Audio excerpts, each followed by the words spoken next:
અમેરિકામાં અભ્યાસ કરતા ભારતીય વિદ્યાર્થીઓના મોતનો સિલસિલો અટકવાનું નામ નથી લઈ રહ્યો, ત્યારે અમેરિકામાં માર્ગ અકસ્માતમાં વધુ 2 ભારતીય વિદ્યાર્થીઓ પોતાનો જીવ ગુમાવ્યો હોવાનું સામે આવ્યું છે. મળતી માહિતી પ્રમાણે એરિઝોના રાજ્યના કેસલ હોટ સ્પ્રિંગ્સ રોડ પર 20 એપ્રિલે સાંજની સમયે 2 કારો વચ્ચે ટક્કર થઈ હતી. જોકે પોલીસના જણાવ્યા અનુસાર હજુ અકસ્માતનું કારણ જાણવા મળ્યું નથી. જોકે અકસ્માતમાં મૃત્યુ પામેલા લોકોની ઓળખ ભારતીય વિદ્યાર્થીઓ તરીકે થઈ રહી છે.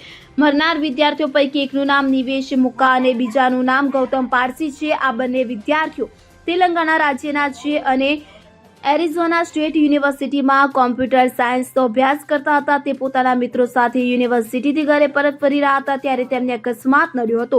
બીજી તરફ બંને વિદ્યાર્થીઓના પરિવાર પર તેમના મોતની ખબર સાંભળ્યા બાદ આપ તૂટી પડ્યું છે. પરિવારોએ ભારત સરકારને વિદ્યાર્થીઓના મૃતદેહ ભારત પાછા લાવવા માટે અપીલ કરી છે. Bureau report CN24 news. હવે જુઓ દેશ દુનિયાની તમામ ખબરો તમારી આંગળીના ટેરવે. ઉઠાવો મોબાઈલ અને Google Play Store પરથી ડાઉનલોડ કરો અમારી CN24 ન્યૂઝ મોબાઈલ એપ.